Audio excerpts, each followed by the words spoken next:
The biggest NBA clash of all time is unfolding right now. LeBron James and Kevin Durant thought they could throw shade at Michael Jordan, and now it has completely backfired. It all started on the Mind the Game podcast with Steve Nash, where KD made a joke about MJ that was very disrespectful. And LeBron, he laughed, like way too hard. But this wasn't about stats, highlights, or the usual trash talk. They went after something personal, something tied to MJ's family. Yeah, it cut deep, but Jordan didn't stay silent. He clapped back in a way that left the NBA world speechless. He thinks it's funny, but I've got stories that can end his legacy. But that's just the beginning. MJ didn't just defend himself, he exposed receipts, dropping behind-the-scenes info about LeBron's ties to bad people, and even hints about his use of performance-enhancing drugs. Today, we're breaking it all down. From the disrespectful joke to MJ's brutal clapback, the hidden drama, and the shocking truths that could rewrite LeBron and KD's legacies. See, to fully understand how this started, we gotta walk through the exact moment on Mind the Game podcast, because the internet initially tried to act like it wasn't that deep, until everyone started catching on to the blatant disrespect.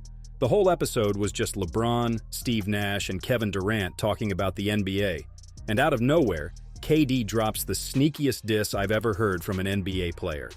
They were talking about longevity, minutes, and players needing rest, all that stuff. And KD said this. You know what I'm saying? You know how hard it is. Some people say, I want to go play baseball. Right? Yeah. And then I want to come back. He said it with a straight face, like he was just stating a fun fact.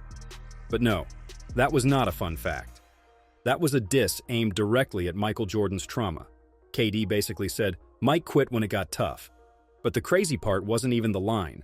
It was LeBron's reaction. You see how LeBron tried to hold the laugh in for half a second?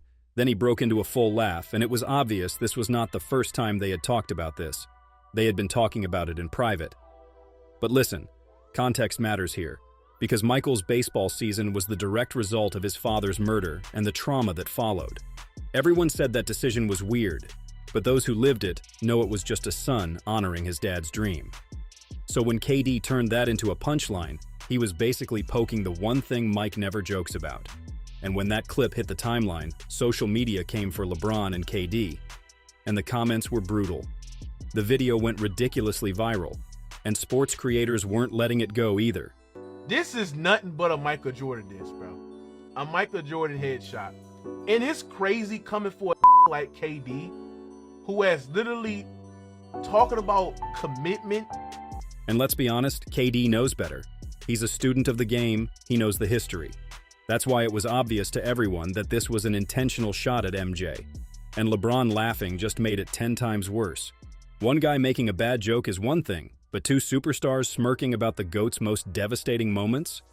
That's the tackiest thing I've seen in a long while. It's like, if you're gonna trash talk MJ, at least talk about something competitive, talk about the Wizards' years, talk about him punching teammates, take shots at anything else, not the one thing that came from pure grief. And yeah, I saw people saying KD didn't mean it that way.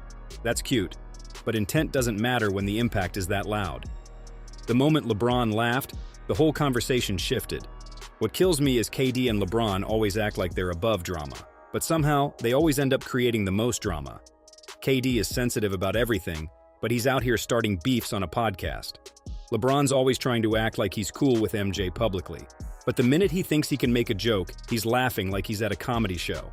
But if there's one thing we've learned watching MJ for decades, it's that he only stays quiet until you push him too far. And KD and LeBron really poked the one thing they shouldn't have touched. The wild part is that people acted like that moment was some shocking betrayal, when honestly, if you look at the history between LeBron and MJ, it makes perfect sense. Those two do not like each other, and they never have. And with this new development, they probably never will. And the more receipts you pull up, the more it becomes obvious that LeBron laughing at KD's MJ joke wasn't some slip, it was exactly on brand. The clearest example is that Pat McAfee interview earlier this year. LeBron finally just said it out loud. He and Michael Jordan don't talk. Like at all. You and Michael at a good spot. Who, me and Michael? Jordan? Yeah, we're in a good spot. We don't talk. Why not, you think? Because I'm still playing. And LeBron tried to explain it by saying MJ is just too competitive, like MJ can't bring himself to chat with another active star until that guy retires. And I remember sitting there like, really? That's the reason? Because the MJ I know talks to plenty of active players. He talked with Kobe so much that they eventually became like brothers, and Kobe was even a greater threat to MJ than LeBron will ever be. That excuse sounded like when you ask someone why their friend doesn't come around anymore and they go, oh no, they're just busy. Yeah, all right. What made it even weirder is LeBron saying that once he retires, then they'll become close. That's like a guy saying he'll finally text his dad after he moves out. Bro, if y'all aren't close now, retirement isn't magically going to make MJ pick up the phone. If anything, the fact that Bron even said that shows he feels the distance. And honestly, you don't say something like that unless it's been bothering you for years, but this distance isn't new. You can literally go back to the 2022 All-Star Game in Cleveland and see it play out in real time. Remember that moment when MJ came out during the 75th ceremony and the whole arena went crazy? He was hugging everybody that night, but the moment he walked up to LeBron, you could feel the air shift. MJ gave him this quick, stiff, hey man type handshake that looked like two dudes who used to be cool but haven't spoken in months. And then MJ keeps walking, sees Luka, and suddenly he lights up like he just spotted his long-lost nephew.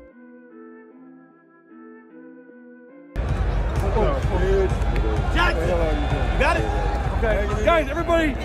The whole vibe instantly changed, and it was honestly crazy because in LeBron's own house on his own night, MJ showed more genuine love to Luka Doncic than to LeBron James. And do you blame him? Let's not pretend LeBron hasn't poked the bear before. The moment LeBron declared himself the greatest NBA player of all time on camera after the 2016 finals, that was the first major crack in their relationship. That one right there made me the greatest player of all time. That's what I felt. Before that, LeBron always called MJ his idol. He wore 23, he copied MJ's celebrations, he called him the reason I picked up a basketball. Then he turned around one night and crowned himself the GOAT while MJ was at home minding his business. MJ is competitive to his core, but he's also prideful. If you're going to take his throne, cool, earn it, but don't declare it yourself on HBO. And then there's the one-on-one talk. Every few years, old clips resurface of LeBron saying he'd beat MJ in a prime versus prime matchup. And he never says it humbly either. He always adds some joke like they'd need wheelchairs or stretchers after the game, like he's setting up a movie poster. Check this out. LeBron in his prime, Michael in his prime one-on-one. Who wins that game? Myself, for sure. I mean, I'm gonna take myself versus anybody. I'll tell you one thing, they're gonna have to have a few wheelchairs and a couple ambulances there to get us off the floor. And that's fine when you're talking about random players, but when you're talking about the guy whose legacy you've been chasing your whole career, yeah, you can see why MJ might not be thrilled to hear that. And that's exactly why KD's little baseball joke wasn't just funny or harmless. It cut deep because that chapter in MJ's life wasn't some random side hustle. It's tied to his dad, James Jordan Sr. Around the time of his death, Michael had been dealing with a gambling habit. It wasn't reckless in a way people imagine, but it did spiral enough that it indirectly set off a chain of events he never saw coming. And tragically, his father allegedly ended up paying the ultimate price for that. And there was a lot of heat on the fact that because of Michael's gambling habit, his father paid the price. Michael didn't plan it. He didn't see it coming. And the guilt he carried for years is impossible to overstate. And the baseball connection isn't just a coincidence. Jordan Sr. loved baseball. He grew up playing it, he taught his sons the game, and it was always a dream he wanted to see come alive. When Michael stepped away from basketball to play league baseball, he wasn't being whimsical. He was honoring his father's memory, trying to live out a dream for the man who'd been taken from him. But the pressure didn't stop at home. The media had a field day. Headlines ran wild. Jordan quits basketball for baseball. MJ escapes NBA pressure. Was he suspended? Conspiracy theories circulated like wildfire. Some even suggested that the league forced him out. None of that was true, but Michael had to live through it anyway. The psychological weight of carrying the Bulls, the NBA, his father's death, and all the gossip swirling around him. It was insane. And if you know something about MJ, he doesn't take disrespect lightly. You think KD's joke or LeBron's laugh would fly with anyone else? Maybe. But with MJ, he has a way of remembering every slight and delivering his response with precision. Just take a look at his Hall of Fame speech. And at this time, I had no thoughts of coming back and playing the game of basketball. So when I did decide to come back in 1995, and then we played Utah in 96, I'm at the center circle, and Brian Russell sitting next to me, and I look over to Brian. I say, you remember this conversation you made in 1994 about I think I can guard you, I can shut you down, I would love to play against you. Well, you about to get your chance. He wasn't there to be sentimental or soft. He was there to assert dominance, to make sure everyone understood the stakes, and to remind the world why he's untouchable. That speech wasn't just a celebration of his career. It was a masterclass in responding to disrespect, and that's why KD and LeBron should never, ever poke at the things MJ values most. The emotional weight of this story is exactly why MJ is untouchable. You can joke about stats, rings, or highlight reels. You can debate athleticism, leadership, or clutch moments, but you do not touch his baseball year. At the end of the day, this is a man who transformed grief into greatness. He turned personal tragedy into motivation and handled media conspiracies, public scrutiny, and NBA pressure, while still becoming the greatest to ever play the game. But it didn't all end there, because MJ responded to LeBron, and boy, it was brutal. He was caught dressed like my housekeeper and calls himself the GOAT. This makes it just a lot more embarrassing for LeBron, because LeBron's past is full of moments that make him look, let's just say, less than flawless. The dude's history alone makes that laugh feel even more tone-deaf, because this guy is supposed to be the greatest NBA player of all time? Well, not to me, and any NBA fan who watched real players dominate the game. And to understand how deep this goes, this was around the time he went on a call with Diddy and said this. Hey, everybody know ain't no party like a Diddy party, so. Yeah, that's what's up. We all know who Diddy is. I mean, this guy literally hosted freak-off parties and has committed some of the darkest crimes you could think of. Yet that's who LeBron decided to be best friends with. Well, that video is trending again, and not in a good way, because people are asking, was LeBron just hyping Diddy? Or was he more involved than he lets on? Because this guy regularly attended Diddy's parties and was hyping them publicly, and then when Diddy was arrested and convicted, suddenly, he stayed silent. For a player with a nice guy public image, being associated with one of hip-hop's most scandal-heavy figures is bad. Then there's Bronny, LeBron's son.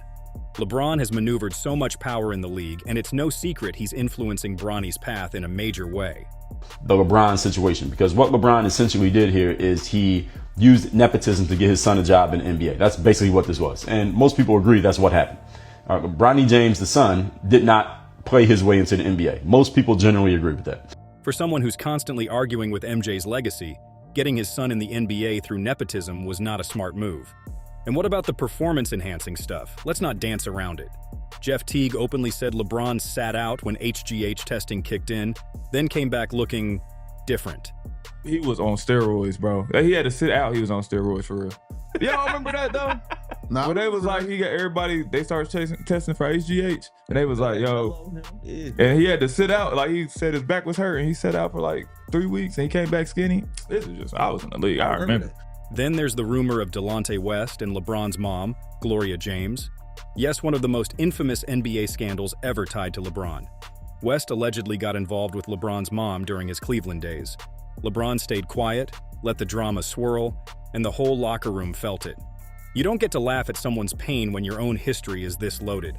I mean, we never heard a rumor of MJ's teammates getting involved with Dolores Jordan. On top of all that, LeBron's power syndrome isn't just on the court, it's also in the front office. Everyone who's a proper NBA fan knows how he pressures trades and more or less micromanages franchises. Also, LeBron's not chasing greatness, he's chasing cultural relevance. From his weird announcements to the movies, it's obvious he's trying to match MJ, but MJ didn't need product placement to cement himself as the GOAT. MJ was the product. The man literally has the most successful sneaker franchise in the world. Then there's social media. LeBron doesn't confront. He either subtweets or he shades quietly. You know, that passive-aggressive nonsense. But MJ confronts directly. That's the ultimate contrast. He'd never had the guts to laugh like that in MJ's face. And even the greats see through him. Charles Barkley and Kareem Abdul-Jabbar have publicly questioned his methods, and they don't hide it. To not have passed Michael in 30-point games, and he's played, I think he's on year 20, right? So when we put it all together, Diddy parties, Bronny, performance-enhancing pills, Delonte West being with his mom, all of that, and LeBron still dares to laugh at MJ's deepest, most personal pain, that's not ignorance. That's someone actively choosing to mock what he cannot touch. But at least he is one of the best of this era. What about KD? What level of achievements does he think he has to have made such a tasteless joke? Kevin Durant might be a good player on the court, but his off-court behavior and history make it obvious he's insecure, entitled, and thin-skinned. You want to poke the GOAT? You better make sure your own resume is spotless. Let's start with the burner accounts. Yeah, KD has multiple fake Twitter accounts. He's admitted it himself that he hides behind these accounts to clap back at haters. Think about that. The guy who wants to throw shade at MJ can't even handle criticism publicly. He hides behind fake profiles to defend himself. Then there's the Warriors move, which is probably the biggest hit to his credibility. When KD was playing with the Oklahoma City Thunder, they were up 3-1 in the 2016 Western Conference Finals. But then they lost to the Warriors. And instead of trying to come back stronger with his team, KD jumped ship and moved straight to that same team that had just humiliated his former team. He didn't challenge himself, he didn't test his limits, he just went and joined the super team. And he openly said he'd do it again 1,000,000 times. At least now we know that's the only reason he was able to get his 2 rings. Oh, MJ has 6, by the way. But somehow KD felt like he was in a position to mock MJ. What of his time with the Brooklyn Nets? It was total chaos. He demanded trades, clashed with coaches, and created a toxic environment that everyone in the league was talking about. Reports said he was micromanaging the team, influencing front office decisions, and deciding which players got minutes, and basically expecting everyone to fall in line with his vision. So, of course, he'd get along with LeBron. Loyalty, accountability, resilience, none of that mattered. It was all about KD's comfort and control. Meanwhile, Michael Jordan built the Chicago Bulls through sweat, skill, and pure leadership. He inspired teammates, earned respect, and faced every challenge head-on. Even Barkley has called KD thin-skinned and straight up said that NBA legends won't fully respect him until he wins a championship without the Warriors. KD is a great, great player. He's sensitive, 100% sensitive. What I said, and I stick by, KD is a great, great player. But he's going to have to win a championship without the Warriors to get the old heads' respect. And I used the analogy. I said, Kobe Bryant, one of the greatest ever, said, I had to win a championship without Shaq. And guess what? KD hasn't done it since he left the Warriors. And instead of handling that critique like an adult, this was how he responded like a little kid. Trying to get back your timing and conditioning, really, to be honest, correct? Yeah.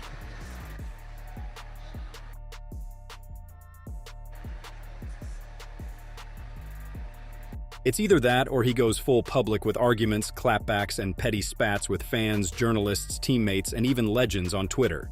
KD can score, KD can shoot, but he will never touch MJ in culture, dominance, or pure competitive fire. So yeah, there was no reason for that joke. It's almost as if they haven't learned from history. Once you disrespect an NBA legend, the universe, or the legend themselves, will humble you. Every single time. Take Dwight Howard, for example. In 2013, Kareem Abdul-Jabbar went on ESPN and talked about his lack of basketball IQ. He straight up said Howard wasn't thinking the game through and questioned his dominance. Dwight fired back and mentioned his 3 Defensive Player of the Year trophies, but the energy was off. Kareem doubled down, saying Dwight didn't want to do any work. Howard tried to clap back, but he just ended up looking insecure. And even LeBron himself has had his fair share of disrespect. Think back to Lance Stevenson in 2014. The guy leaned in and literally blew air in LeBron's ear in the Eastern Conference Finals because he thought it was funny, just like LeBron and KD thought, but it backfired so hard. Look at the younger players who tried to mock Kobe or MJ back in the day. Old clips, interviews, rookie chatter, all of it came back to bite them. What about Shaq? Don't even get me started. Shaq spent his career destroying anyone who dared disrespect him. Centers tried to talk trash or challenge him, and Shaq annihilated them on the court. So here's the pattern. Disrespect a legend and you get humbled every single time. Whether it's public roasting, dominating on the court, or just letting history judge you, it comes back. And let's be clear, MJ isn't just any legend. He's the GOAT. Disrespecting him isn't a fun side note, it's arrogance at its peak. Legends don't forgive slights lightly, not even someone like MJ, and the fans remember. So, KD and LeBron just painted giant bullseyes on themselves. No matter how much they try to change it, everyone knows he's the standard. He's dominance, culture, fear, and legacy wrapped into one untouchable package. Rings? Check. Cultural influence? Off the charts. Competitive fire? Check. This isn't just about stats or highlight reels. This is MJ defending the throne. He's been tested, mocked, and challenged his entire career. And every time he responds, it's usually dangerous for the person on the other side. So, if you think he'll just let KD or LeBron slide because it's a joke, you're kidding yourself. Now, I have a question. MJ mentioned at the beginning that he had some more stories that could ruin LeBron's legacy. Should he expose more? I mean, we have only seen the maid dress and the video with Diddy. Imagine the clips and receipts MJ has that could destroy LeBron. But you know what's funny? MJ wouldn't do that. That's not his style. He lets the record speak. So ask yourselves, if you were MJ, would you let the disrespect slide?